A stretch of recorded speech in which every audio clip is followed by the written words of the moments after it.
1, 2, 3, 4.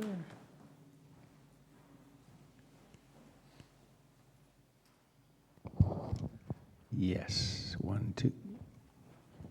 KB.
Good morning, dear friends, and welcome to PIMC.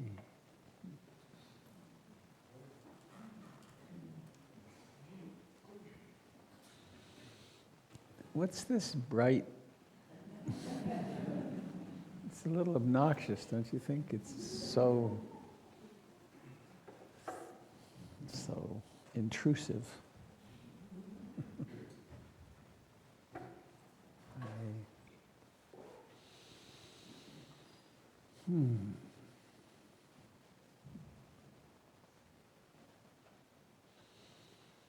Well, I feel very happy to be here this morning and happy to be continuing to regain my strength following my great medical adventures. And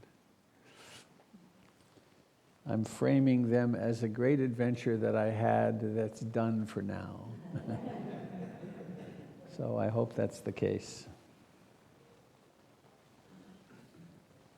I was at the airport yesterday sending my wife Jennifer off. She's off to Florida to help her demented mother and dying stepdad. And I was curious. I wanted to go through one of the metal detectors to see if all my titanium would set anything off, but I'll get my chance soon enough.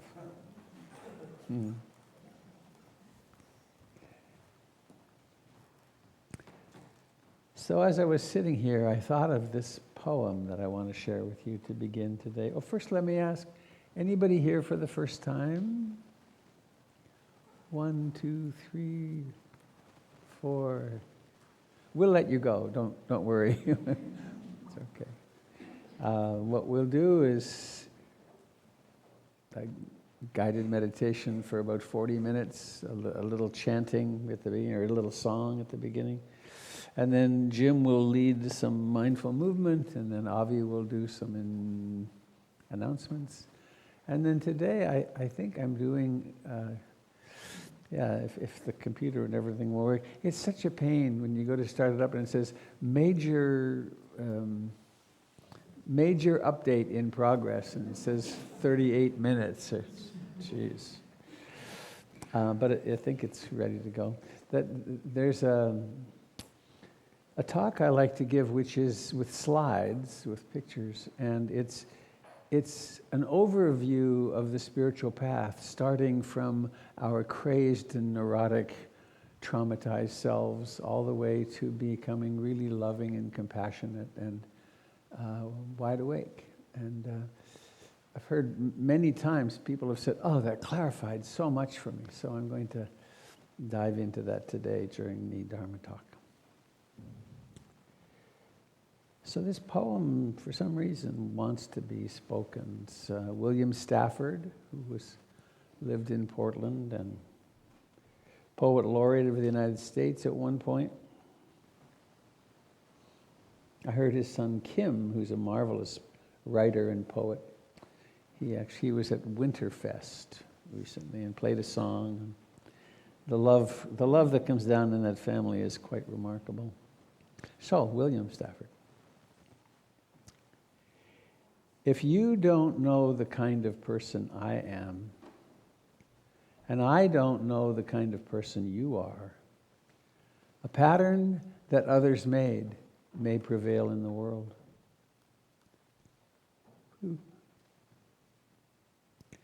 And following the wrong God home, we may miss our star. For there is many a small betrayal in the mind, a shrug that lets the fragile sequence break, sending with shouts the horrible effects of childhood, storming out to play through the broken dike. But as elephants parade, holding each elephant's tail. But if one wanders, the circus won't find the park. I call it cruel, and maybe the root of all cruelty, to know what occurs, but not recognize the fact. And so I appeal to a voice, to something shadowy, a remote, important region in all who talk. Though we could fool each other, we should consider, lest the parade of our mutual life get lost in the dark. For it is important that awake people be awake. For a breaking line may discourage them back to sleep. The signals we give, yes or no or maybe, should be clear. The darkness around us is deep.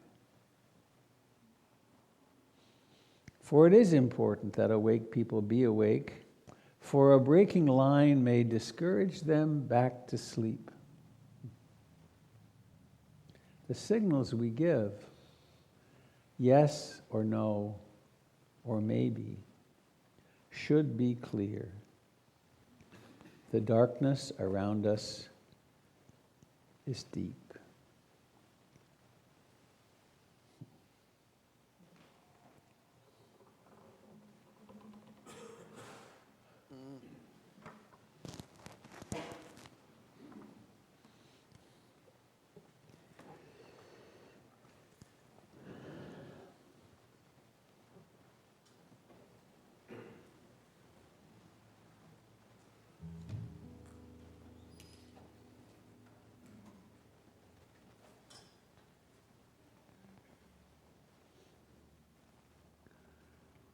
Someone sent me a little video clip, forgetting who the performer was. Anyway, there was a few lines in it that were very touching to me. One was that we're all wounded in such a way that we have a hole in the heart. And fortunately, there's the great blessing of a 2-day delivery now, so that we can see something and get it, and even 1-day delivery. And then what the fellow said is, and we can get that, and we open the box, and we stuff it into the hole in our heart. And it lasts 5 minutes, or 15 minutes, or an hour. And then we need to get another one. And it really struck me. I mean, I laughed, but then I thought, as a culture, as a world, really, we're taking refuge more and more in trying to fill that hole in us with stuff. Hi, Gary. Hi, everybody. We can start now.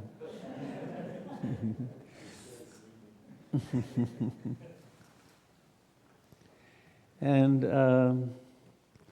so 2,600 years ago, the Buddha had a different suggestion, which was take refuge where it's possible to take refuge in that which is awake. In being awake. And then they shortened it to taking refuge in the Buddha.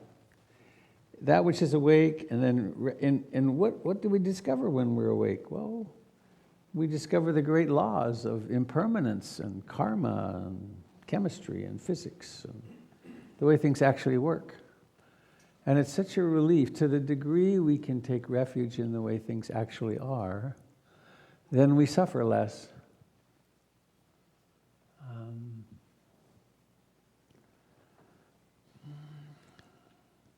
A lot of my suffering through this recent stroke and then brain surgery and so on was it really shattered an illusion that I had. And it was just the tip of the illusion was conscious. There'd been a few breakthroughs that my mother had a very bad stroke, was in a nursing home for 6 years afterwards. 2 years older than me, and I've had this delusion that since I am not terribly depressed and isolated, agoraphobic, alcoholic, smoking, that therefore, and I'm fairly fit, overweight a bit, but therefore I would never have a stroke. Blessedly, it was small, But the fantasy that somehow or another I'm protected because I'm doing things better than my mother, it's bullshit. Right? And it's so interesting the way those thought structures form, and then we can hide behind them. And so there's been a lot of grieving that, and also a much greater sense of the tentativeness of everything, the contingency of everything, which makes every moment such a blessing. So I take refuge in the Buddha, I take refuge in the Dharma and the way things actually are, and I take refuge in the Sangha, in the community of practice, and the fact that there are people who've gone before us and who really did this kind of practice and actually found a lot more happiness and contentment in their life. So we're in good company. So I invite you to join in as makes sense for you, and I take refuge in the Buddha, the Dharma, and the Sangha. How's that volume there? Okay?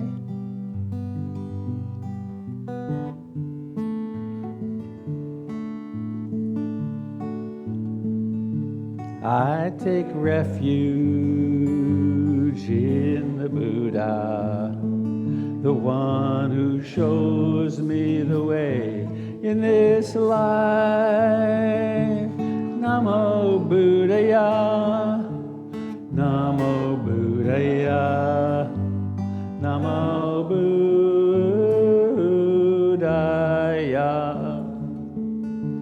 I take refuge in the Dharma, the way of understanding and love. Namo Dharmaya, Namo Dharmaya, Namo Dharmaya. I take refuge in the Sangha, the community of mindful harmony. Namo Sanghaya, Namo Sanghaya, Namo Sanghaya.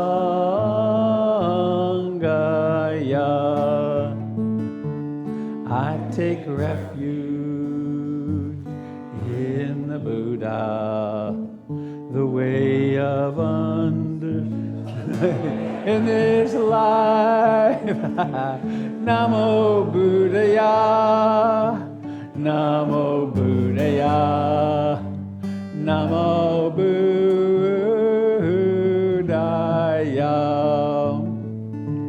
I take refuge in the Dharma, the way of understanding and love.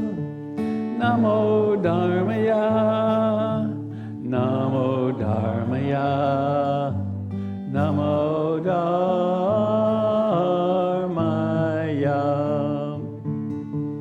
I take refuge in the Sangha, the community of mindful harmony.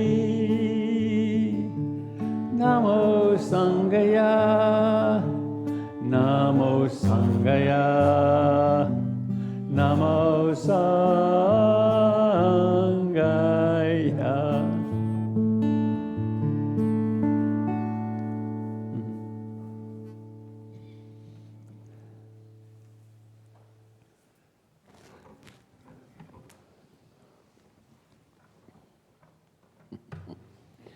The moment that I got onto the wrong verse, the mind was saying, "Oh, you forgot to say hello to the people on the internet."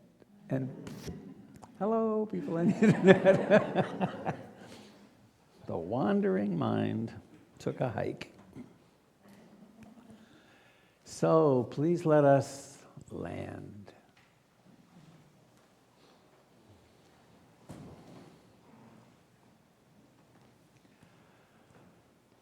To land here in this sitting body.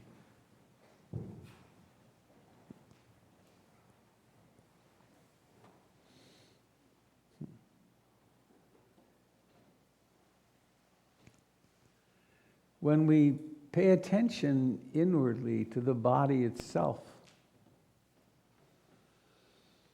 we don't find things like hands or feet. There are locations in the universe that coordinate with, quote, my hands or my feet or my face. But what do you really find? What is the dharma of face? It's life, isn't it? It's sensations.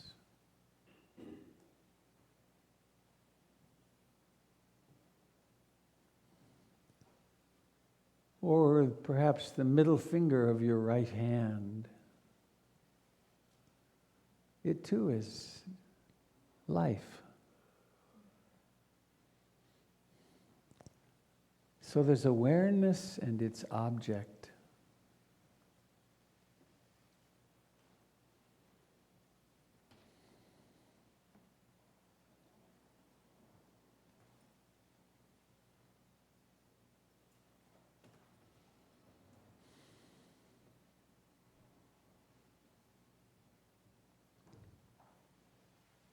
And central to this living process is the fact of breathing.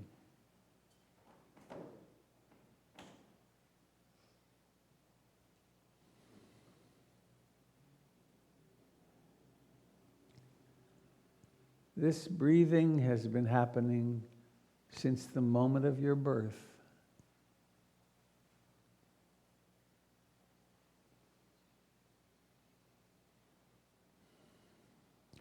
Every single one of us succeeded at that first gasping in-breath.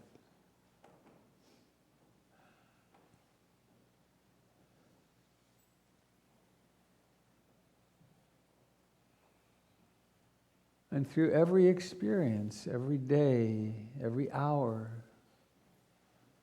of our lives, this has been the background or the basis.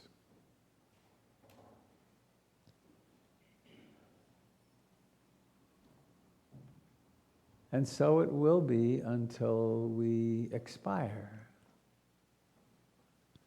Until when this particular dance under the sun is done, and then there's breathing out, and then no more breathing in.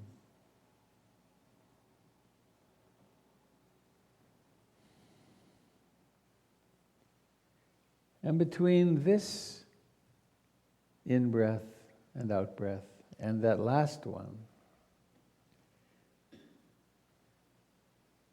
the body in its breathing can provide a powerful, beautiful, helpful home base in the present moment.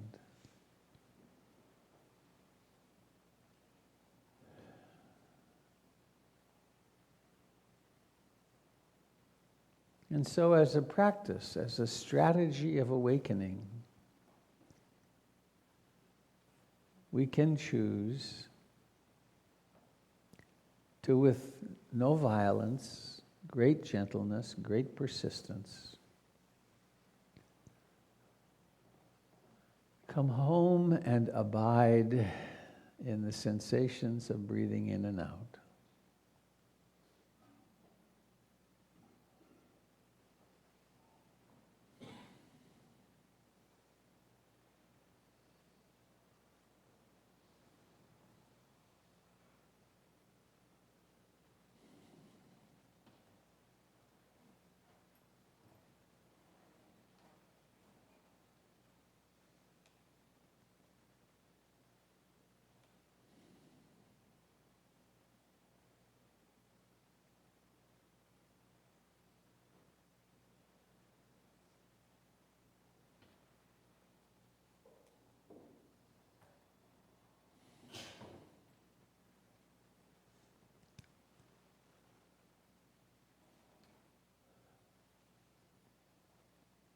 And we can observe this breathing in and breathing out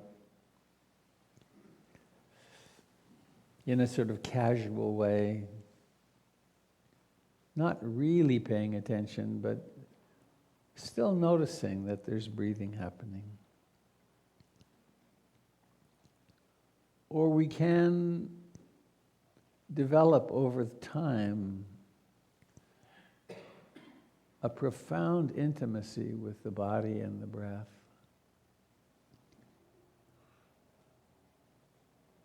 Which reveals the very first beginning of the breath. When the body turns toward the impulse to breathe in.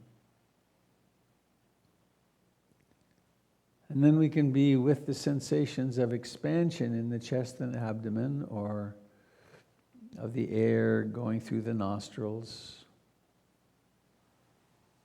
all the way to fullness, and then all the way to emptying, and then to ending.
Of course, there is the reality of the wandering mind, the mind of desire and aversion,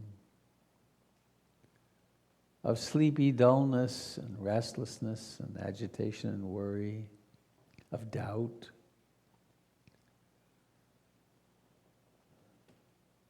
And all the emotional phenomena that occur. Fear, jealousy, loneliness, joy, bliss.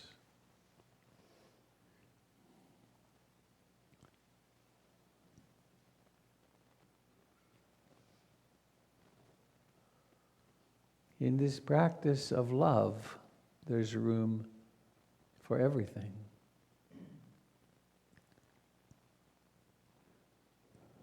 So we gradually, moment by moment, put down the battle. Put down the battle of self-improvement and trying to be something special. And the acceptance, oh, this is what's happening. Breathing in, breathing out, wandering, worrying, breathing in, breathing out.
it does take a certain effort or intention.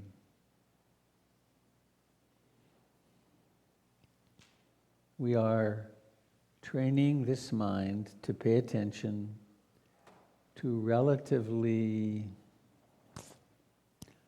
non-intense stimuli, exactly the opposite of what the world and the advertising business does.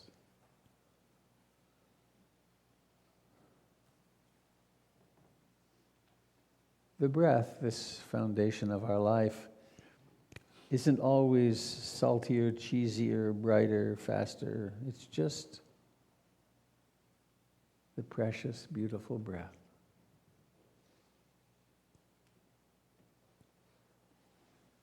This breathing that we share utterly with each other,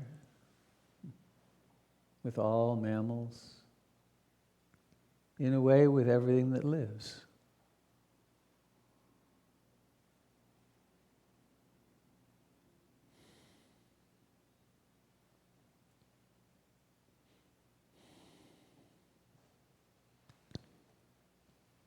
And by relinquishing the thinking, just letting the thoughts come and go, lots of our stories fall away. Lots of our tension and stress falls away. And we become increasingly a human being rather than a human doing. We're just being here. Becoming more and more interested in the mystery of this moment right now in the breathing.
And as we come to the end of this time of sitting,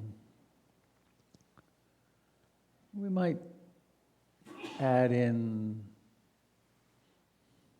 an intention that sometimes is very helpful to begin with. Might go something like this: I aspire, or I intend, to love myself exactly as I am in this moment.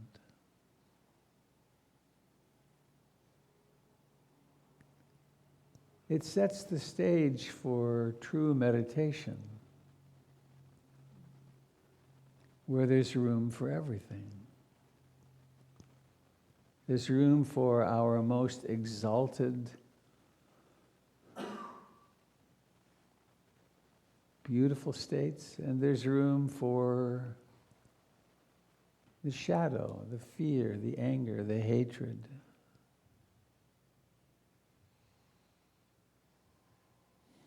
I aspire to love and accept myself and everything that I experience exactly as they are in this moment.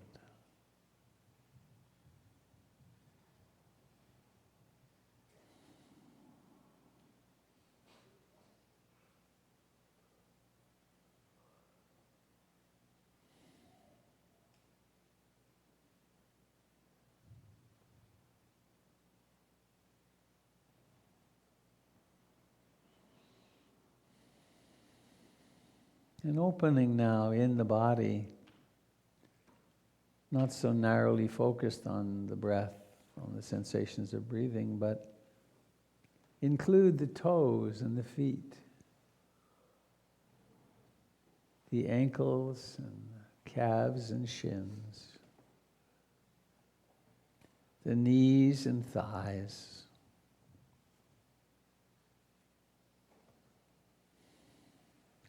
all the life of the pelvis.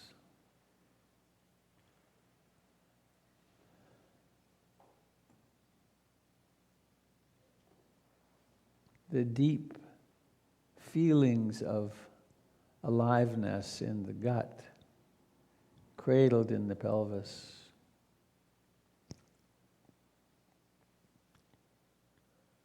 The sacrum in the back, the buttocks pressed into the chair, cushioned floor.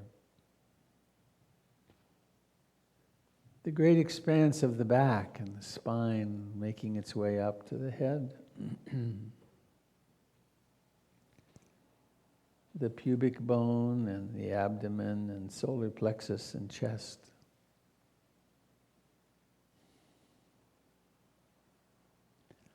All the fingers, the thumbs,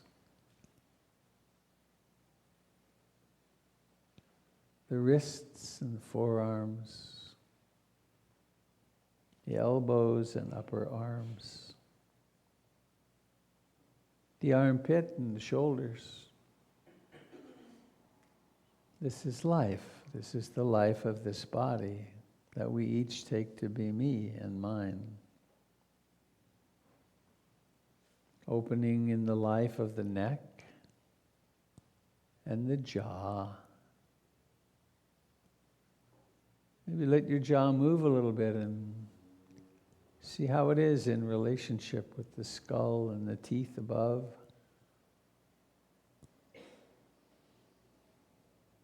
And the cheeks.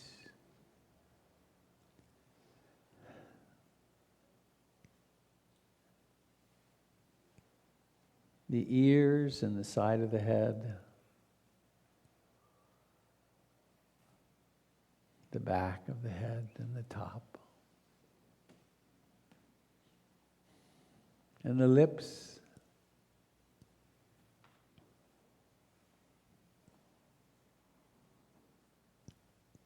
The tongue. The nose and the eyes.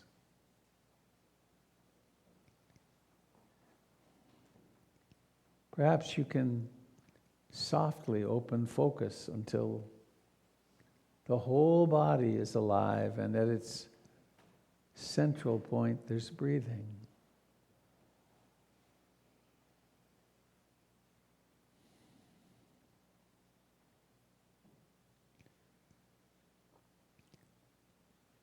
And bringing awareness into the eyes, and notice the intention to open your eyes.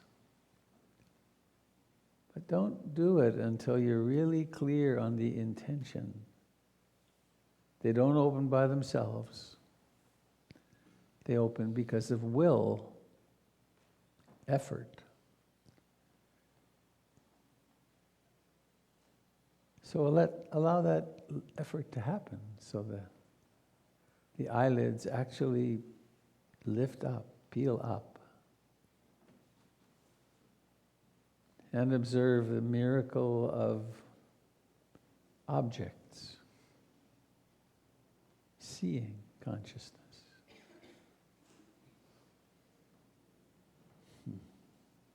Seeing.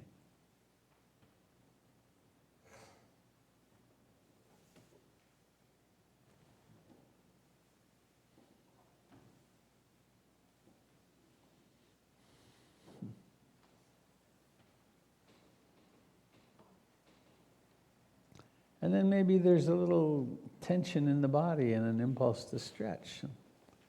So then let that happen, but with great presence.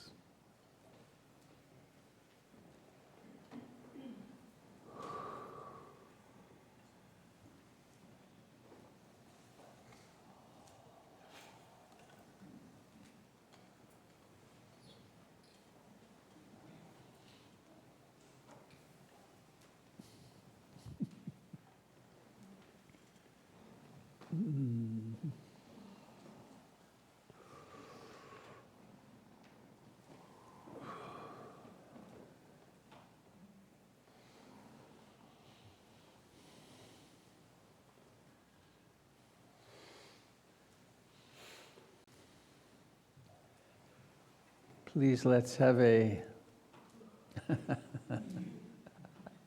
moment of confession. Please raise your hand if you experienced any wanting during that, any desire during this. It's really out of control, isn't it?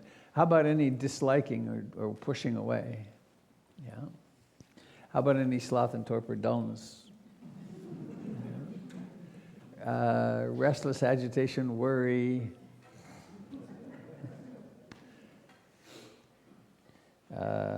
This is a true banana republic election. You can vote as many times as you want. How about doubt? What am I doing here? Or self-doubt. How about sadness? How about happiness? Pleasure? Joy?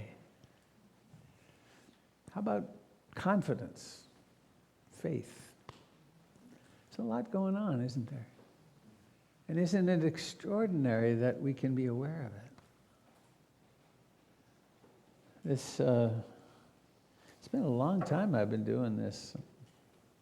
It's close to 50 years. And I continue to be sort of mind-boggled, maybe even more than ever, by the fact of awareness. I mean, how do you do that? I have no idea how it happens. But please become aware of the pressure of your buttocks against the floor. How do you do that? Or when the mind is completely off wandering somewhere, right? You are totally absent. How is it that it goes boink and wakes up and realizes, oh, wandering? How does that happen? It does seem as though we can, through the practice, increase those moments of awakeness, but it's the great mystery.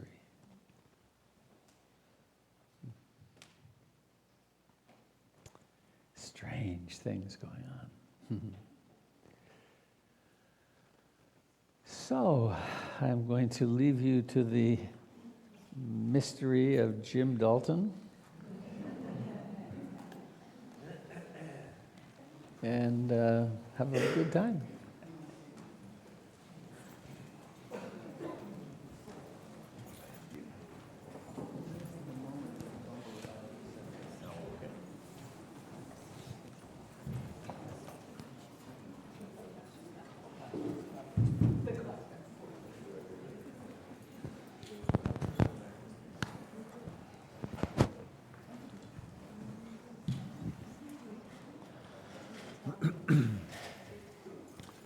Well, when my mind wandered, I wasn't thinking about the folks on the internet, so hello, folks on the internet. What I was wandering into was planning what I was going to do when I stood up. So here I am, with some dim memory of a plan. The first part of the plan was to reach out with your non-dominant hand and write your name.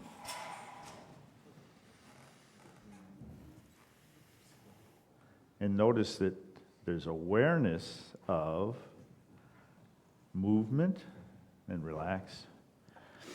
There's awareness that's checking. Is that accurate? Does that feel right? There's awareness of feeling. There's awareness of an object of a pattern in front of you. Can we release that controlling awareness and just put awareness up here someplace, and then allow both hands to just rise? There's no dominant, there's no subdominant, and there's no struggle from the controlling mind. There's just this observer up here. And this awareness includes all the people near you, behind you, in front of you. You can just sort of float above the whole group and watch everybody open their arms and embrace more oxygen. But there's no tension in the forehead or the controlling awareness. It's just observing, accepting. This feels good. This opens a different flavor of movement and openness in the joints. Feels good. It's not requiring a lot of effort. It just flows. Awareness of flow.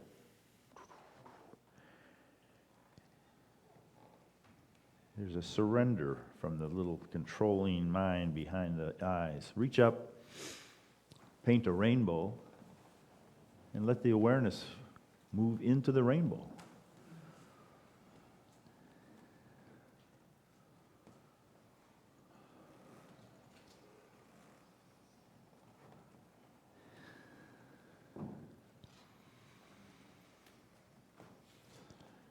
And then release. The subtle effort of lifting our arms up is released. There's a different flavor of awareness in the body, all through the body.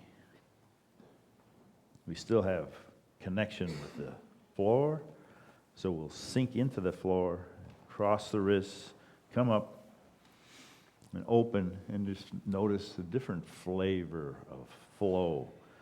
Sinking, resisting gravity, and then releasing, surrendering.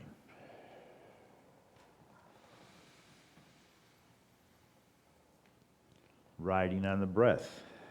It's just sort of a natural in-breath.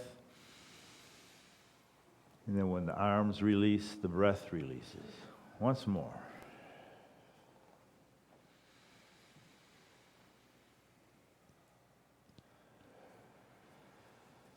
And pausing. Alive, aware of life. Then we can plant a seed of an awareness of an axis from above right above your crown, down between your heels, and then just rotate on that axis for a second, and then reach back with one hand and reach out in front with the other. Push and pull, and feel all that movement in relation to that axis. We can put our awareness right into the axis and watch all the relationships. Hips, shoulders, hands, even the feet change as we move around that axis.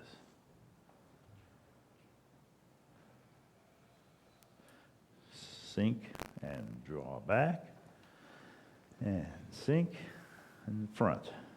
So we're using all of the range of motion that's comfortable and easy in the shoulders. Exhaling when we come down. So what is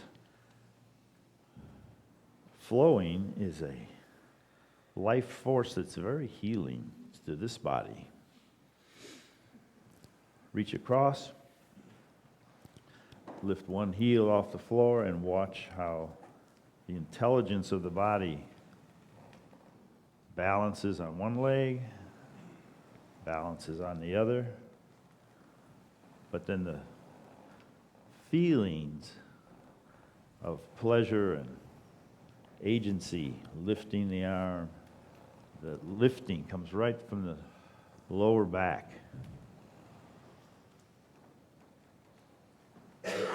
And the awareness is like lightning. It can go right into the tips of the fingers when you're looking out at the moon, gazing at the moon, without losing track of the 2 feet on the floor.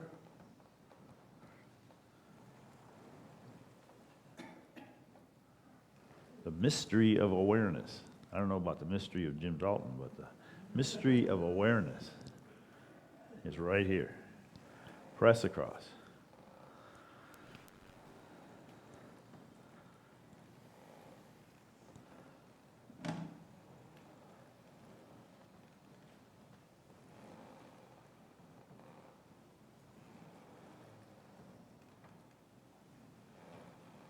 And then cloud hands. Reach up, focus on the palm, let the other hand face the floor and come across.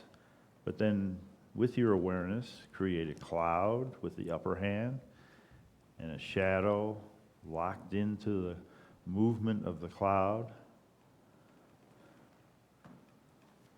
We can be aware of harmony and rhythm and order. How does the light from the sun create a shadow right beneath the earth when everything is moving? The cloud, the sun, the earth. But underneath it, there's this order and rhythm and harmony. It's always there. We can tune into it anytime.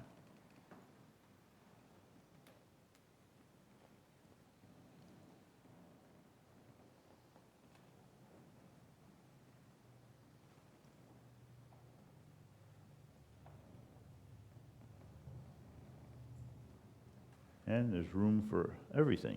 We can step out and feel a lot more energy and dynamism, splashing in the sea and raising our arms and not hitting the guitar. Okay.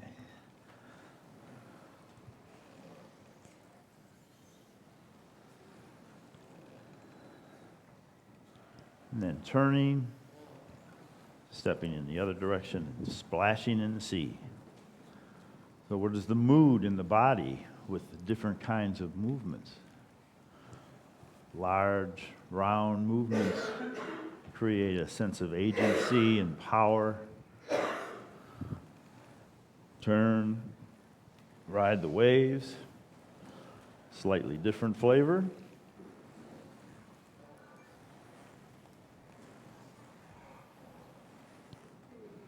Turning.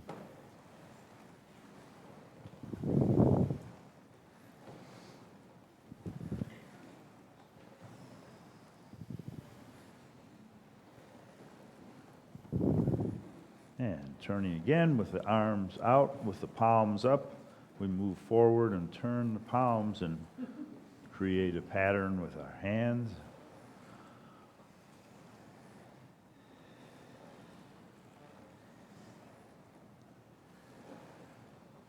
Turning, palms up, palms down.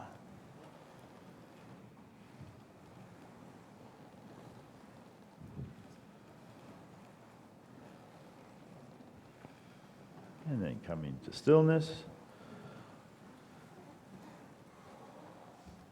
No movement, no talking boards.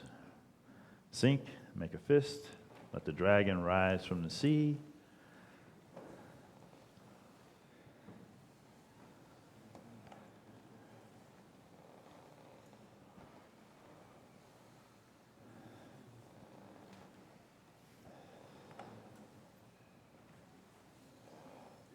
And then spreading our wings, up on the toes, soaring with the cranes.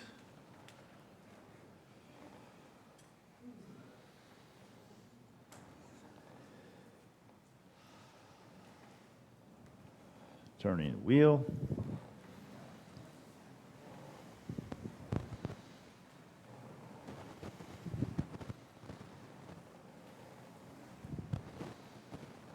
Changing direction. Noticing the mood.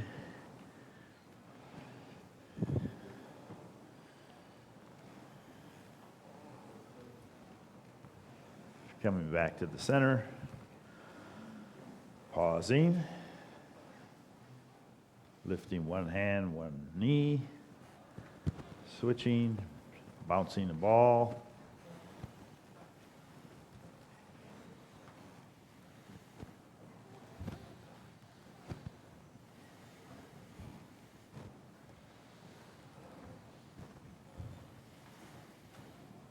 And coming to rest again, feeling both legs in touch with the earth.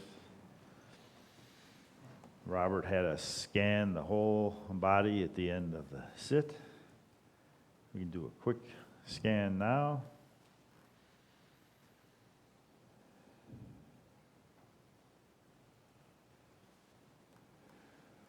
Where is there life? Where is it predominant? Where is it peaceful and quiet? Where is it still flowing and humming? But there's life through the whole body in different places, spreading, consolidating, sinking. We'll breathe in, releasing, sinking down again, creating a rhythm that soothes the whole nervous system.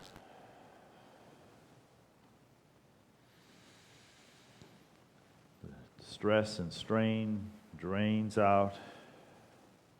The body's not just alive, but healthy and positive, opening to the side, bringing energy down from the heavens.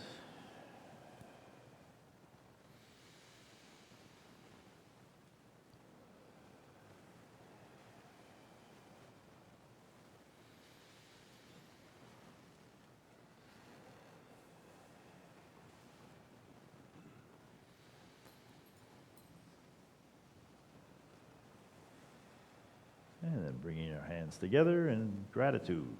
Thank you for practicing with us. And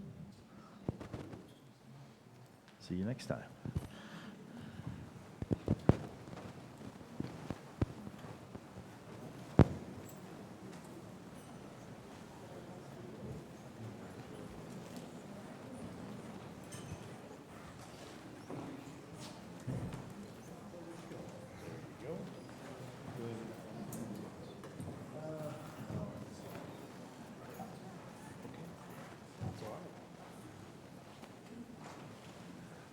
Good morning, Sangha, and good morning, people out there in internet land.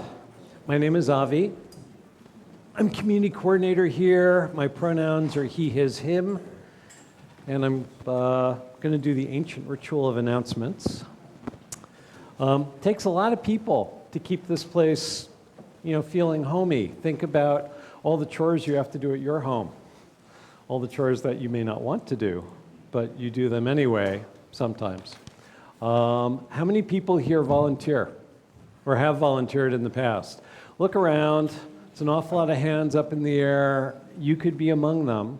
And the reason that you might want to be among them is because it is an excellent way to take ownership of this place and to feel more like a part of this community, because all the stuff that we do is really largely an excuse, in addition to keeping things reasonable, but mostly it's an excuse to get to know one another. And that's the best part of it. And going along with that, we do 2 volunteer retreats every year, and we've got one coming up that is at the end of March. And anyone who volunteers is welcome or has volunteered. If you would like to participate and you don't volunteer, please see Ipsia, she of the raised hand. And Misty, are you around? Misty is not around, our other co-volunteer coordinator. But please see Ipsia or me, and we can get you plugged into this wonderful community of volunteers. Speaking of volunteers, we can always use people every week to volunteer over in the Children's Sunday Education Program. That is our investment in creating the next generation of meditators out here among us. And it just, you don't have to do anything. You basically cut out paper and do drawing and stuff with the kids and help Rebecca, our really excellent teacher, that is actually doing Buddhist lessons in that classroom. It is not just romper room or playtime. She is actually teaching the kids about mindfulness. And those are the kind of lessons that stick. So if you know of other parents that are looking for Buddhist-based content for their kids sometime, let them know that we've got that. We also have a library. The Barking Dog Library is going to come online sometime soon. Really, it will. But you can't take any books out unless you have an account. So please, you can either go on the homepage or you can go by the basket by the library door. There's slips of paper that you can fill out and put in an envelope so that you can register for your library account. There are also free Buddhist magazines in the living room shelf unit that you can take that the library no longer has a use for. And if you have library items that you have been using to prop up uneven table legs for several years, or reading, maybe you're actually reading them, you could bring them back, bring the children home, and there is a basket outside the library door in the living room. We also do our transition project here, clothing, and small personal items for people who are getting on track after being homeless. We've been supporting this program for a while. It's really excellent. We also let you know what's going on through our digest, which comes out every week. And if you would like to receive that and you are not receiving that, you can sign up for it there on the clipboard there by the back door. A few things that are coming up. Next Saturday, we've got a Mindful Hike with Vic. We've got a mini Karma Yoga day, the gardening edition. We're going to do some landscaping around here. Jessica, are you around? Jessica is one of the people who coordinates that, and she would be happy to talk to you about it if you want to get your hands in the dirt. That would be an excellent opportunity to do that. We also have a winter class coming up, Intermediate Skillful Speech with Doyle. He's going to be focusing on relationship. There's a first Saturday retreat coming up, first weekend in March, first Saturday in March with Gregory. There's going to be Robert's Remembering Death retreat in the middle of March. All these things are on the website. And then we've got the volunteer retreat coming up at the end of March. And we also do Dharma consultations. If you have something coming up in your practice that you'd like to talk with a skilled practitioner about, or you'd like to get a fast on-ramp to developing your own personal practice, please contact me and I can get you in touch with a teacher who would be happy to spend 30 minutes with you by phone or in person, helping you with that. And this is something that we do to help relieve suffering in the community in a very practical way. Thank you so much for being here. It's a joy to be with you. Have a good rest of your day and blessings.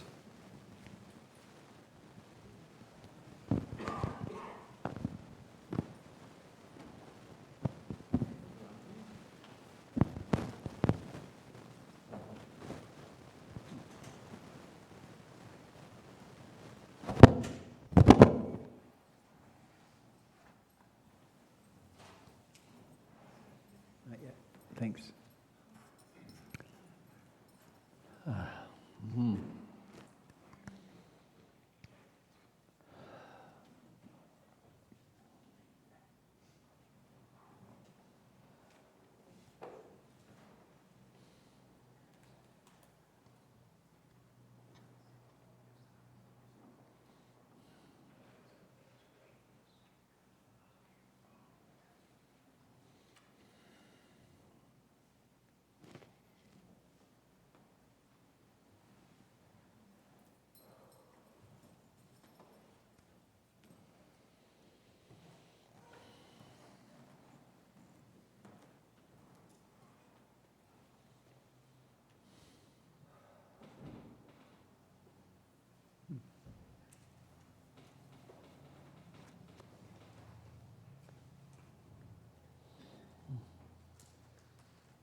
Well, I'd like to thank you for being here with such good sense to support your practice in this way. And also to allow me to sit here and play this role, which certainly has grown upon me over the years. Some of you may not have heard the story of the time a long time ago when Ruth Dennison, 1987, I think, she did a Dharma transmission ceremony saying, okay, go teach. And then a year or two or three later, she came to town, and we were somewhere, I don't even know where it was, and we were sitting on the floor, and Ruth was walking around, and one of my students asked her, why did you pick Robert? And she said, well, it wasn't because of any great spiritual attainment.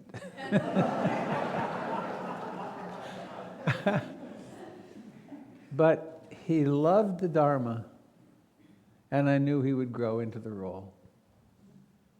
That's been true.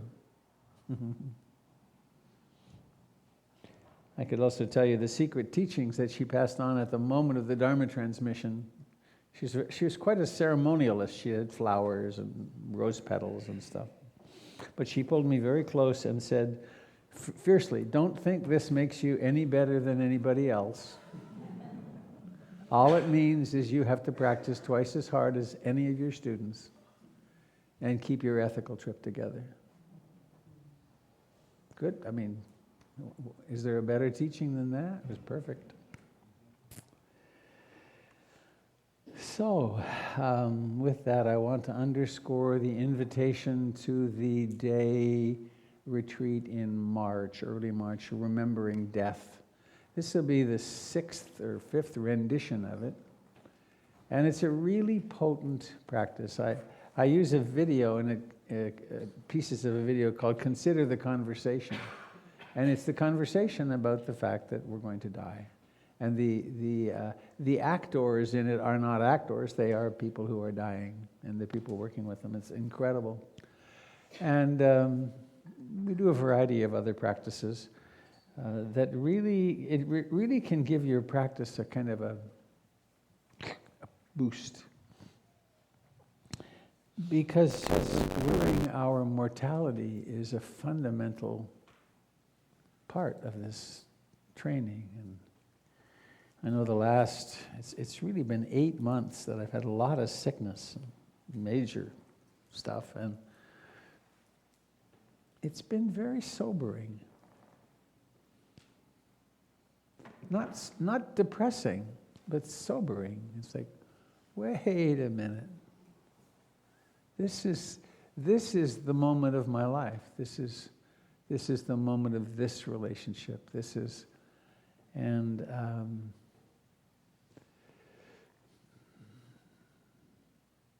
No doubt it'll fade some. It always does. You know, a death happens or a big boom happens, and then I'm really attentive for a while, and then it's so interesting how going back to sleep and taking things for granted happens. So that's a day that you could plan on. It's very potent. And I guess I should mention the Dana Bowl.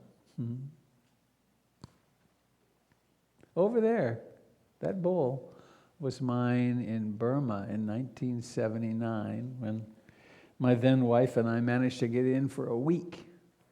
And we took novice vows and shaved our heads and was with a very famous Tangpulu Sayadaw was his name. He was a man who at age, I can't remember what, but I think it was 12, went into a cave and stayed there for 28 years. The townspeople came and fed him. And after 28 years, he came out, and he was called Tangpulu Sayadaw. Tangpulu was the place, and Sayadaw means honored teacher. And the rest of his life was just service. It was quite... When I was with him, he was meeting with the townspeople of Rangoon from 8 in the morning, an hour off at lunch, till 9 o'clock at night, 7 days a week. He sat there and people came in and cried, and he told them stories, and was amazing.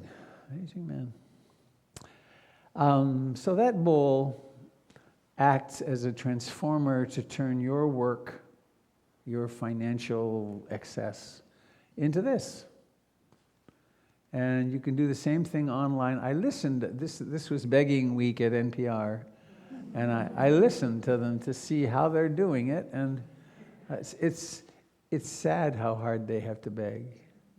But this culture, it's a fee-for-service culture. And so we know what something's worth if they say what it's worth. This place is priceless,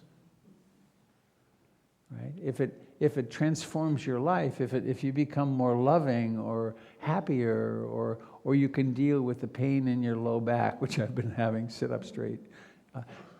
All those days and days in bed in the hospital, but then at home on the couch, I lost so much conditioning. I went to the gym for the first time. It was sad. 4 laps of the pool. But slowly, it'll come back.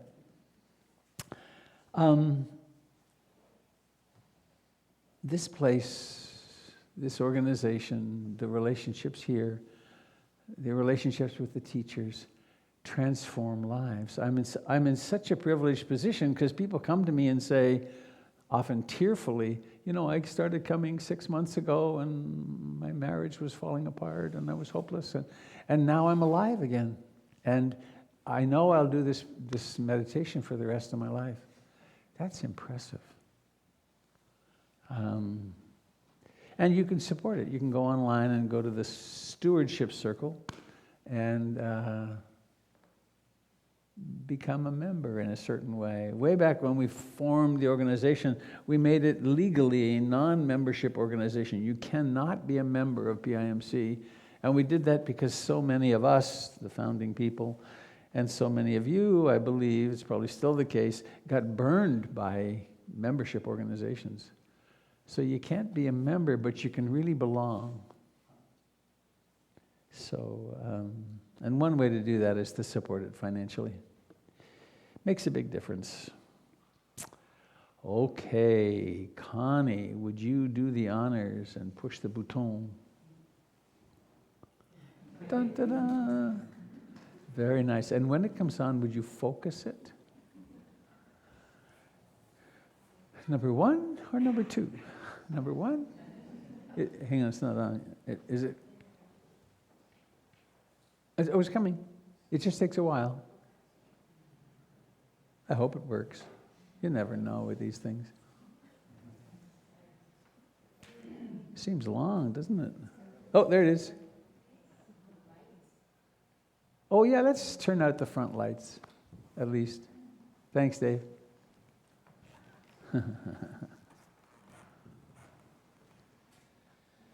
And how's the focus? Is it good? Good? Good? Yeah, a thumbs up. All right.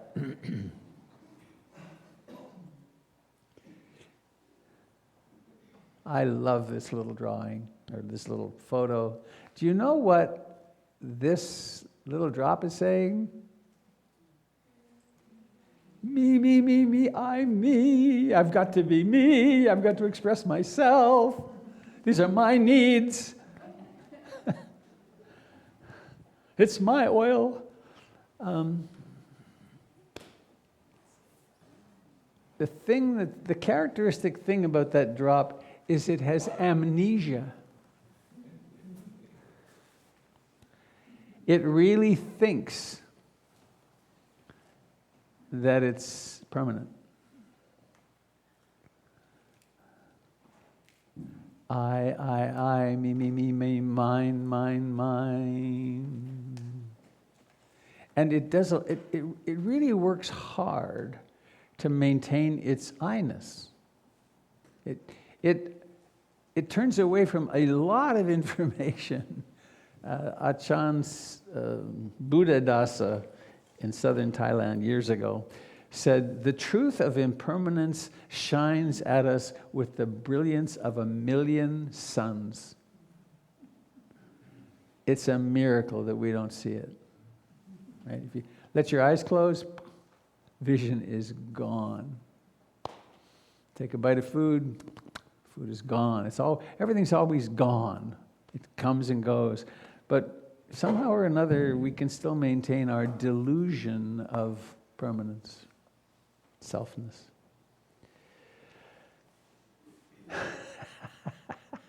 So that's this talk. I hope you had a nice time. It's all in that one diagram.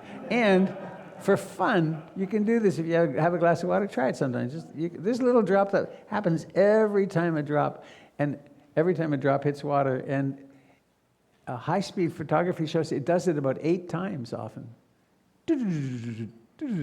Quite something. All right.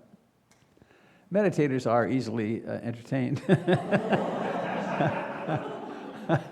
There is truth to that, actually. There we go. So, 11:20. I have enough time. There's a choice. I could start speaking quickly with the intention of getting it all in, and you'd get really sleepy because it's boring to listen to someone when they're rushing. Or I could do it as though this was really important, and we could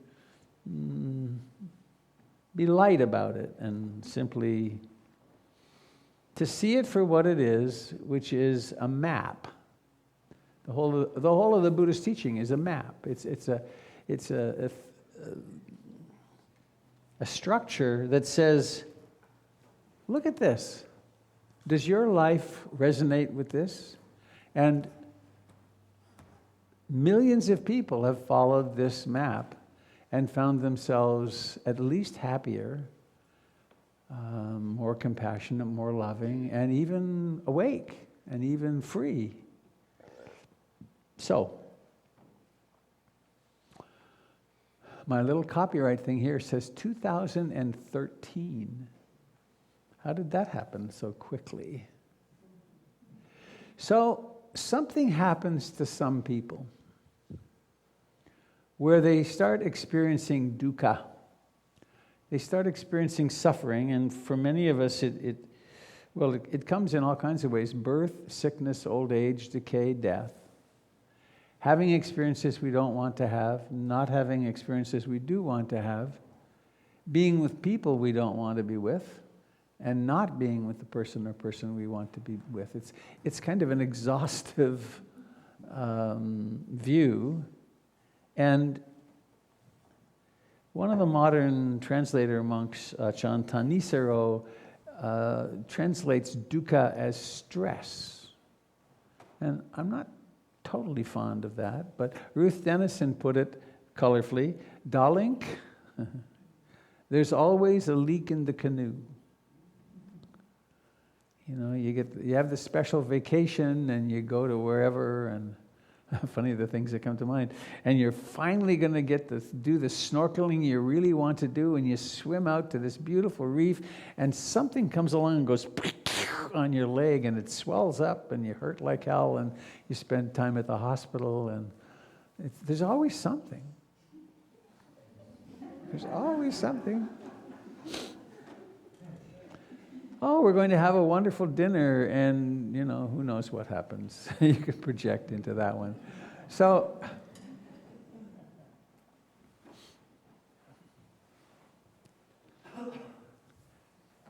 there are lots of things we can do to avoid being conscious.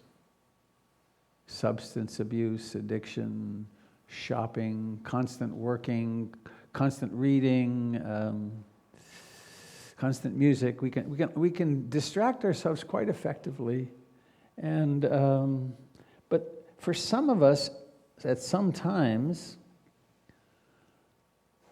it starts wearing out. It's not working anymore. There's another possibility, which is that we discover religion, and that we then subscribe to some belief. And then we focus on that and build a structure internally that this is the truth and so on. And the difficulty with that is that we don't know that, we believe that. And the problem with beliefs is they're not stable. And so one thing to do if you only believe something is to convert other people. And so those very engaged in conversion almost always come from traditions where it's based on some belief. And it's a rigid belief. And sometimes it works. People can really get their lives much more stable through that. But for others of us, maybe we've been through that already. Maybe that's fallen through. I was Catholic. I attempted to stay Catholic into my late teens, and then it really crumbled. And I then became a participant in the Church of the Great Blue Dome. Someone told me that recently, which is mountaineering, skiing, going for walks with the dog. The mystery of the natural world. It's stunning. And then I stumbled upon meditation, this very practice in India, and I realized I didn't have to invent a way to train the mind. People have been doing it for thousands of years. It was such a relief. So,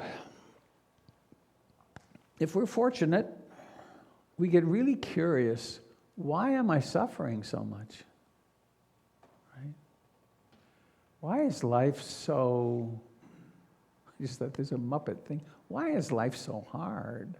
It's hard because we're born. And being born, we take on this strange journey through a lifetime. We get born, and who knows how, we get born into this group of people that we call my family. And they're often kind of crazy and and deeply wounded. My mother, bless her heart, she died about 20 years ago now. My mother, Éléonore Béatrice Morin, isn't that beautiful? French-Canadian. She was 6 when her mother died in childbirth, and they sent her with a $5 bill pinned to her sweater. With the conductor on the train, they sent her to Ottawa. Makes me a little teary. Where she went to a big old gray building, which was a convent, and she was there essentially full time until she was 16. And then when she was 16, it was the depths of the Depression, and she left there to go to a little town called Sault Ste. Marie, where she worked in a grocery store at 16 and supported her very alcoholic father and her 2 younger siblings. It's not what the 16-year-olds in my family did. They were out carousing. And of course that wounded her deeply. I was talking to a therapist one time about my mother being so cold. And he said, so what was that story you told me? She was with the nuns. Maybe she did the best she could. And of course she did. We all do. But she got to pass that wound on to me and gave me something to work with in this lifetime. So we turn inside and we discover an untrained mind which is chaotic and conditioned and really based in instinct. So that's a good thing to discover. Now, I don't want that there. Go away. Oh, well, it's all right.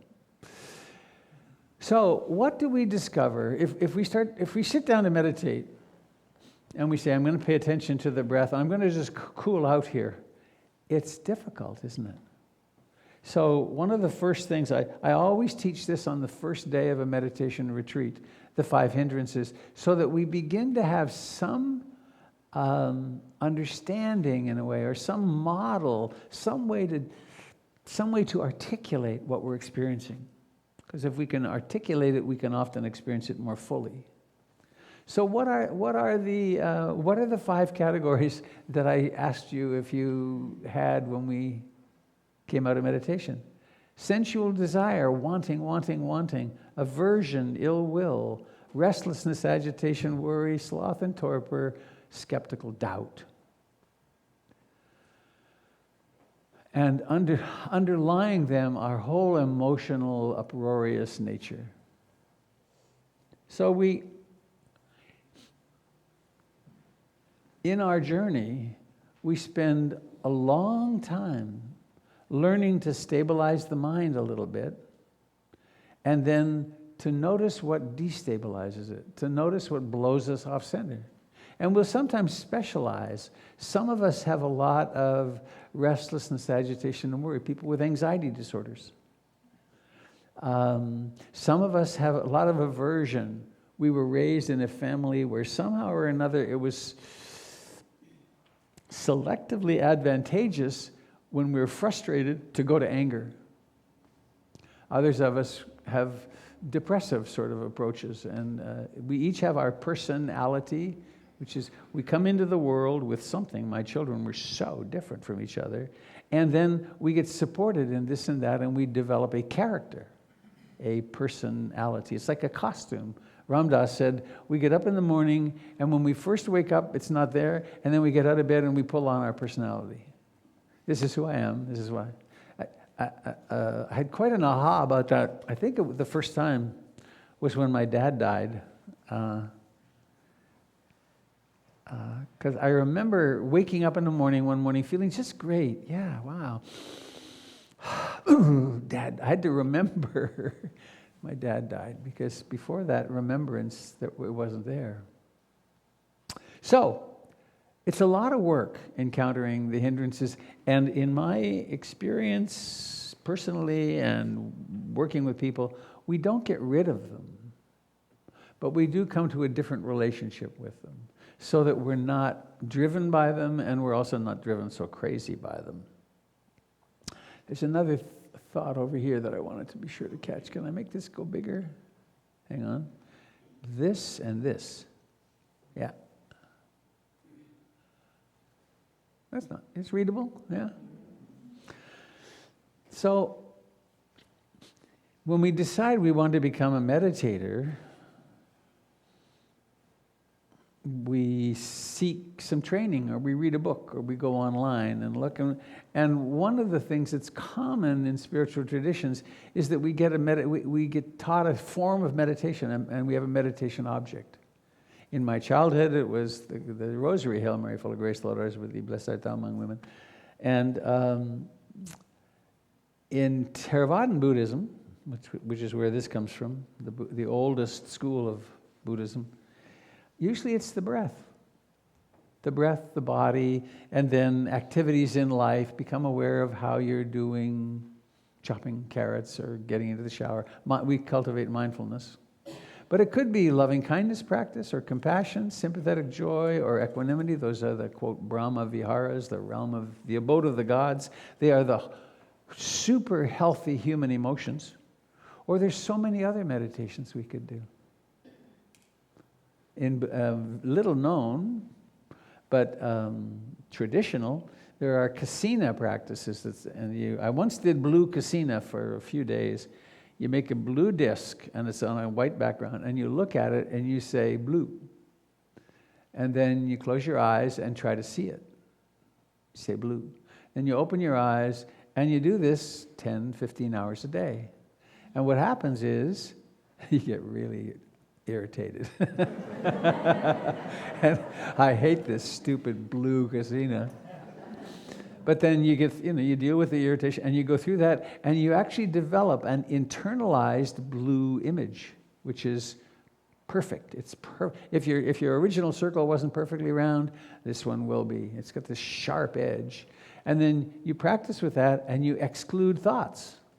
And you become more and more one-pointed on this, and then you learn how to shrink it down infinitely small and take it out infinitely large, so the world becomes blue. And blue becomes your favorite color.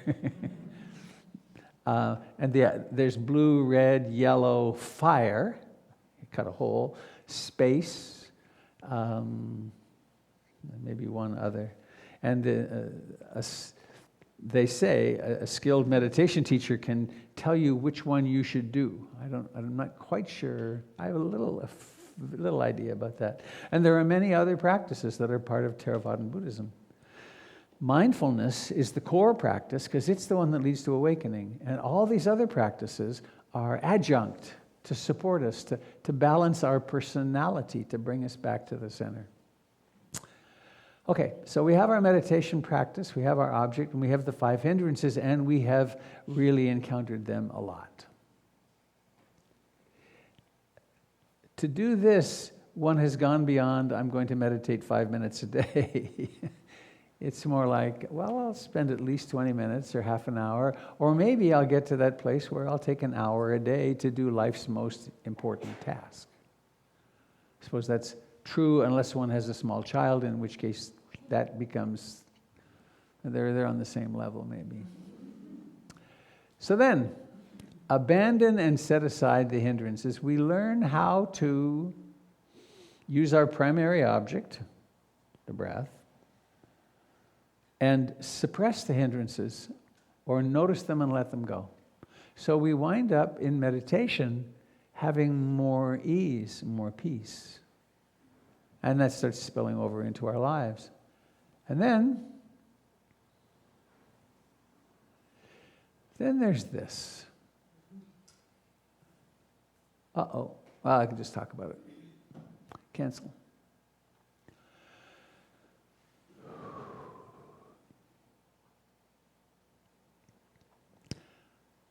We're mammals. We evolved over a long time.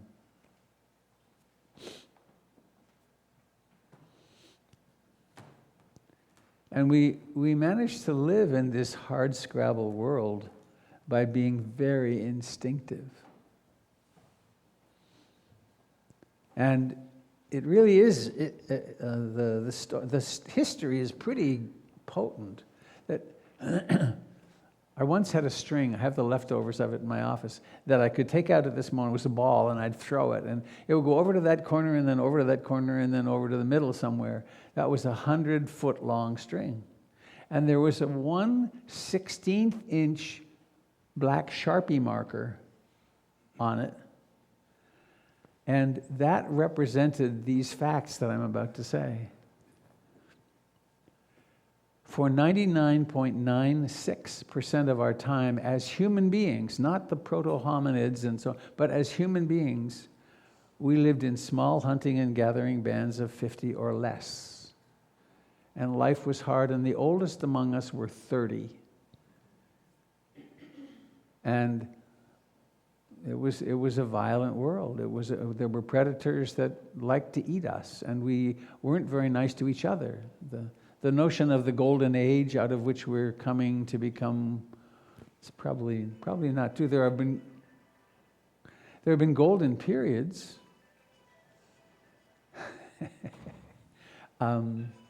But if we take that 1/16 of an inch, or we take the 0.04% of human existence, that was Mesopotamia. That's when we started having, quote, civilization and crops. So we've lived, it was hard. And there's the survival question when, for the longest time, when we met another one of us or another one of another species, there were the 3 questions. Do I have to fight it? Can I eat it? Or do I mate with it? And these are powerful drives, right? We wonder, how is it that I flash to anger so fast? Well, it saved you. It saved us as a species, because when the threat comes in, you got to get that anger up there if you're going to fight or flee. So the same with sexuality and speech and greed and taking what's not freely given and killing. We have to face these moral and ethical issues, and the meditation helps us realize when we're not. There's the 5 precepts that sometimes we teach about. And so as we start cleaning up our moral and ethical behavior, what are we doing with intoxicants? As we start cleaning that up, we're in less uproar. You know how it is if you've had a fight with someone or lied about someone or stolen something, or when you come to your meditation seat, it isn't, whew, I'm living in peace with the world, I think I'll just relax. It's, I did that, and I think they're going to come get me. So there's a strong payback for cleaning up our moral and ethical behavior. So we do that as we're moving along our journey. And it's, of course, obviously, it's not linear, right? All the different pieces of this will come in at different times. I think I'll leave that for now. So we go to our meditation seat, and we're learning how to calm down our behavior so that we can have a mind which is here and safe. Then, come back. And it gets very, very interesting.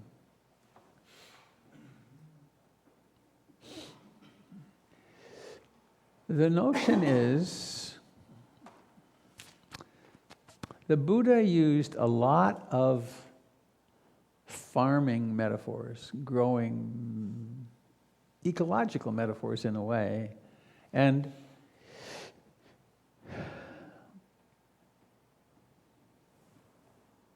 what if it's true that our consciousness of this moment,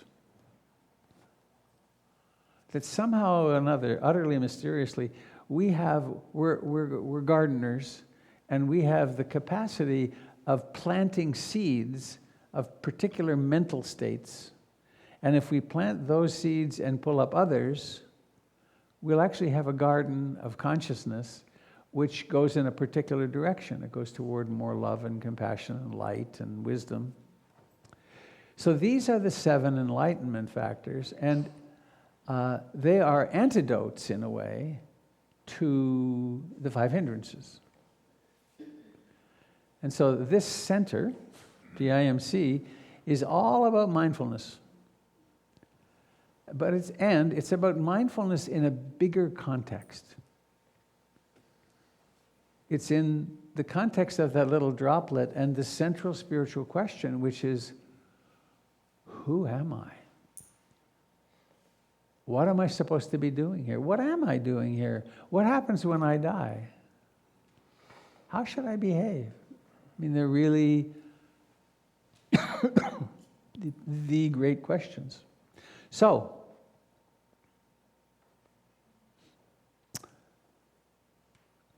curiosity. To practice with one big question mark. When you sit down to meditate, there's one impulse which is, I just want things to calm down. That's important. But there's another which is, what's going on? Which of the 5 hindrances is in full blossom? Right? How come I'm so upset? Or, whoa, I'm very tranquil and at ease. Why is this? So we pay attention to that. Or we watch what thoughts lead to what emotions, and we become an observer of the show rather than so engaged in it. So we develop this curiosity. And these are all developable. Right? They grow.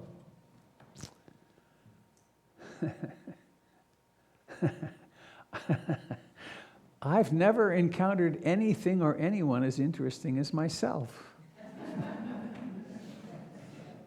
Have you? About you, I mean? Because the more you pay attention, it's like, whoa, look, that was weird. I had no idea I believed that. Sometimes certain prejudices, somebody will say something or be something, and they'll appear in my consciousness, in my perception, and I'll notice this liking or disliking. It's like, where's that come from? In fact, there's been, over the last couple of years, there's been quite frequently, I'll remember someone, maybe an old relationship in my life, and I'll remember them, and I notice that, quote, I dislike them. they may not even be alive. And yet, here's this, I know who they are. It's completely fabricated. And those are really interesting to note when they come up, because it's another knot that can be let down. It's like, I don't know. I don't have to hold a grudge against this person. It's just it's wasted energy. So, persistence, energy. When you're sitting in meditation and doing other things in life, sometimes you keep going when you don't want to. You've set a timer for 40 minutes and you wind up, oh, I don't want to do this. Oh, I hate this. And then you're really watching the hatred. And you make it to your 40 minutes. Or something emerges as we practice more, which is rapture or joy. Sometimes there's lovely body feelings, and we develop concentration and ease. And maybe we learn something about the jhanas, the concentration states that I won't go into today. We develop concentration, which is the mind's ability to pick an object and stay there. Now these, of course, are very interesting objects. Oh, in fact, I got a text. Let me check it.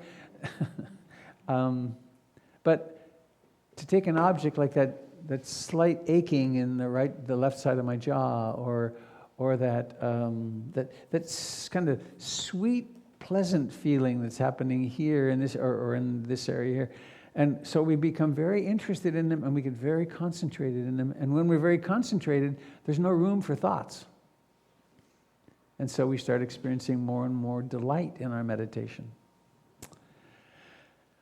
We develop equanimity, which happens partly, or if we're conscious, it happens as we age as well. But, it's a really pleasant moment, it's a really unpleasant moment.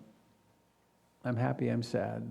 That we start to be able to accept the world in its sinusoidal, what do they call the constant up and down, what do they call it? The vicissitudes. Pleasure, pain, gain, loss, happy, sad, healthy, sick. That's life. It exists in these polarities. And we can freak out when it's going on the less desirable side, and we can get totally engaged and addicted when it's on the positive side, but it never stays in either. It's always changing. I suppose there are some of our brethren and sistren and others of our fellow humans who are in places like Syria, where it doesn't get positive very often, right? There's some pretty dark stuff happening. Tranquility, this quality of the mind to be tranquil, to be like a tranquil lake. Sounds kind of attractive, doesn't it? Something then happens where, and using sitting meditation is the best example. I'm sitting here, breathing in and breathing out, and the attention on the breath, if that's still our primary object, becomes very natural. Natural and quite undisturbed. There may be a thought every now and then, but it doesn't have much oomph. Comes up. And so, when that happens, we're really drawn in a different way to our meditation, because it's not, I'm going to meditate, it's, I get to sit here, and there's just this. That was one of the benefits, of the hospitalizations and the intensive care units and the weeks on the couch, was that I got to have hours and hours of just being there. Here's the pain, here's the emotion, but mostly or often it was just what's called access concentration. And it's called access concentration because that's the moment when we can start to navigate more fully. And so we could take up the practice of what's called choiceless awareness. We let go of the primary object and just watch. Oh, there's a thought. There's a feeling. There was a wandering mind. There's the thought. And there's no trying to control it. It's just watching what's happening. And then there's this other path, which is the path of high concentration, and there's levels of development of that. And the purpose of those is to develop a mind and a brain that can rest profoundly, and then come back to choiceless awareness or insight practice. And what we're doing here is called insight meditation, not by accident. So we can do insight practice by articulating and then picking up the 4 foundations of mindfulness. What is a human being? What's the breadth and depth of my experience as a human? Well, there's the body. There's the liking and disliking, pleasant and unpleasant, that happens at all the sense doors. There's all the stories that the mind tells, the personality, the history, the trauma history. And then there's all the phenomena like seeing or hearing or smelling, and there's not anything else that we experience other than that. So we've taken the human being and dissected them, us, out into these 4 foundations. It comes from the Pali languages, 4 gocharas, and the gochara means pastures. So they could be called the pastures of abiding, and we become really articulate. The word trauma came to mind. Along the way here, as we get quieter and open inwardly more, our trauma, our historical trauma begins to emerge. And we can and will, and we need to support each other, encounter these traumas and grieve them, and then integrate them into our practice, so that we're not wasting, we're not stuck pushing parts of ourselves away, and we become much more fluid. And we metabolize all those old things, or some of them anyway. So I'm not going to go to the 4 foundations, but I'm going to go here. With a mind which is very quiet, we test 3 of the great hypotheses from the Buddha. Is anything permanent? Does anything leave us lastingly satisfied? Any sensory experience? And the really, I always think the really beautiful one, is there a self? Is this experience of I, me, mine, the droplet? Or is it true that all things are impermanent? And that our lives are shot through with dukkha?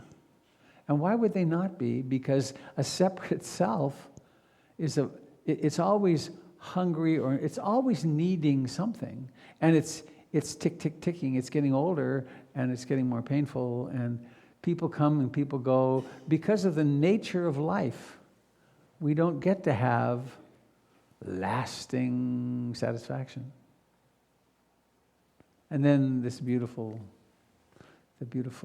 anatta.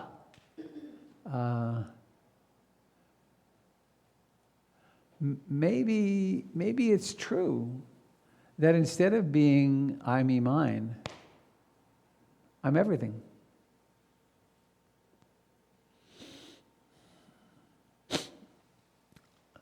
And so then we get into indescribable, very difficult to talk about things. The Buddha spoke of the experience of remembering who we really are, even that language is contorted, as the deathless.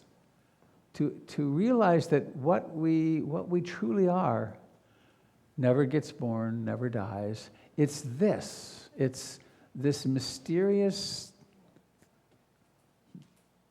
indescribable, and that's where awakeness is.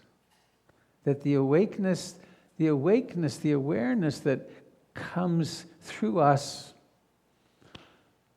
is the awakeness of the universe. It's the Buddha, it's the Christ consciousness. That's who we are. But we have this tremendous case of mistaken identity, which is normal. And then, this is kind of nice. Then I don't know that you can see it here, but there's a beautiful little white brilliance there where his hands are holding. And then I like to put this in because it's a self-portrait. Even this, though, is impermanent, right? There was nothing, and then there was this singularity, they say, out of which came everything in this universe. Billions of galaxies, and it's nothing but change. And isn't it not funny? It's kind of tragicomic.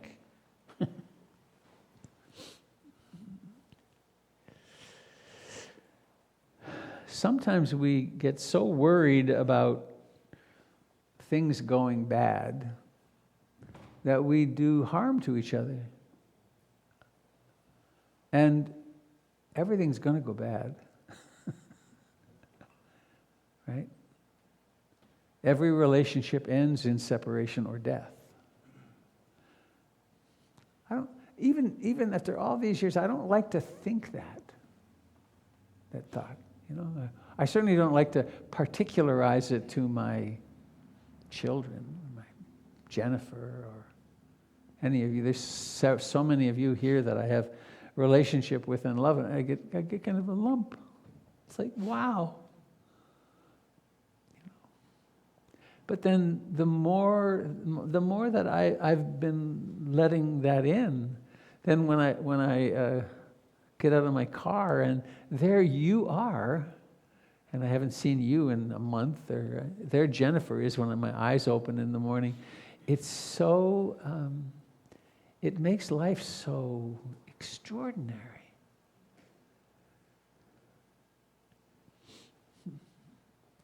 So this path, this is, I hope, a useful.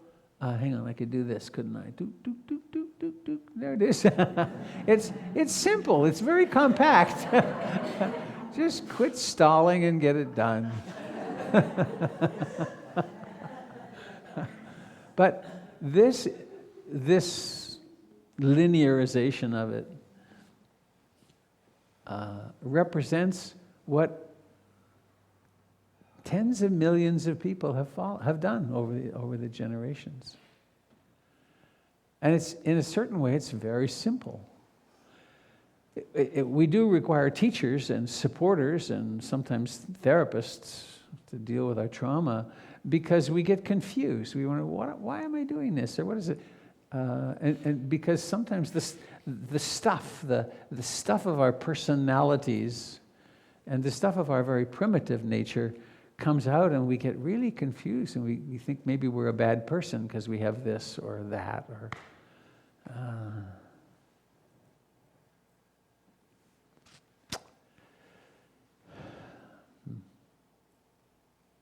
so that's a quick run through that. There's lots of side trips and things that are built in, but thank you for listening. Any question or comment? We have a minute or two, I think. This will be on the test.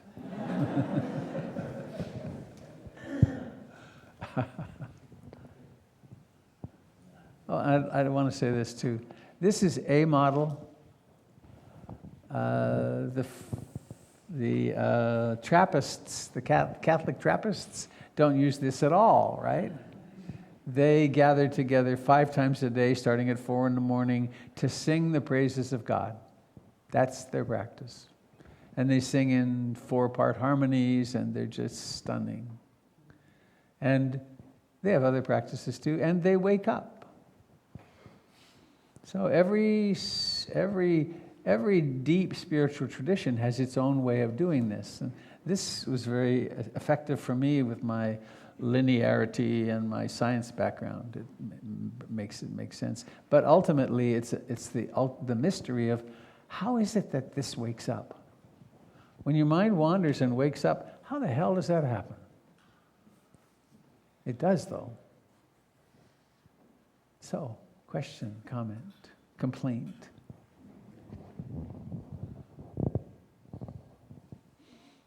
Hello again to those of you joining us.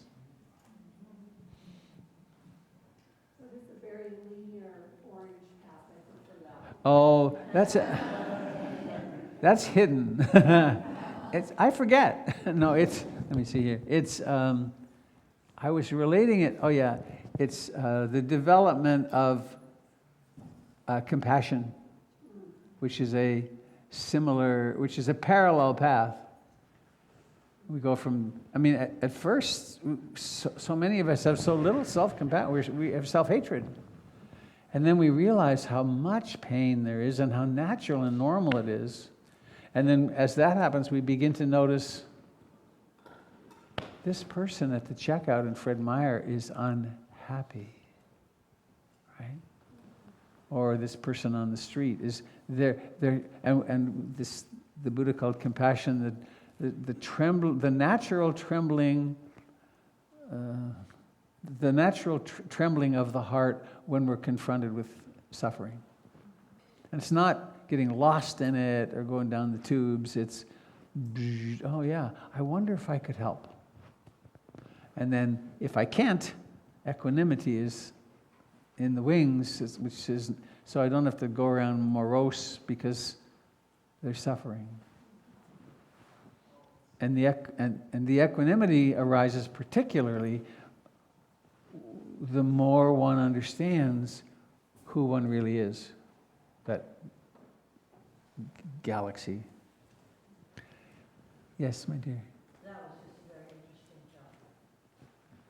From the compassion place to the equanimity place, because you can't do anything about it. Yeah. I haven't found that route yet. Mm-hmm. We're working on you. Come see me. The deeper our practice goes, the more loving and compassionate we become. And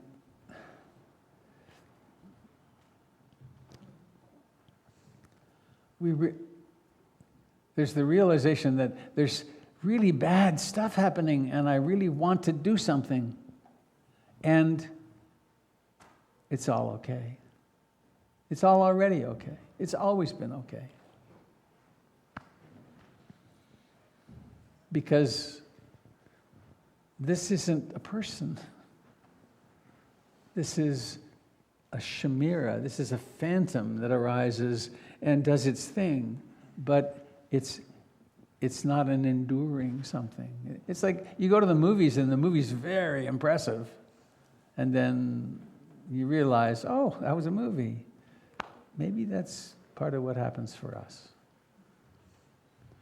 We realize that our whole personality is a phantom. Maybe I can do this quickly. Years ago when I was working at a meditation center in California, one afternoon I dropped acid, just me. Everybody else was working. I don't know why I got to do that, but so there was a little fish pond outside. It was about this deep, and there were little goldfish. And I was God to these goldfish. So we fed them, and I could see they're so unconscious in there. They think they're goldfish, but really they're just. And then I went in the house, and all my friends were the same as the fish. Marv thought he was Marv, and David thought he was David, and they were having some conflict. And I went around to them, stop!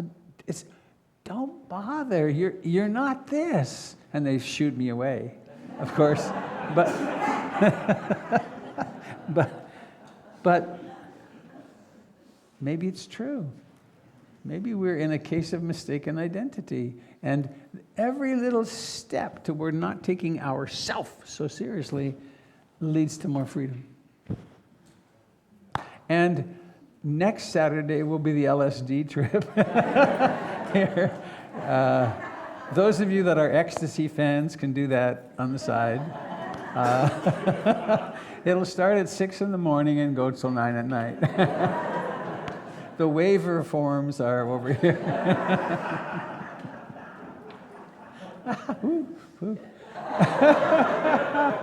I don't think we can do that, can we? Probably. We can. Well, there could be a karmic responsibility. All right. Well, thank you very much for listening. And we have wild creatures. We're going to do a little circle.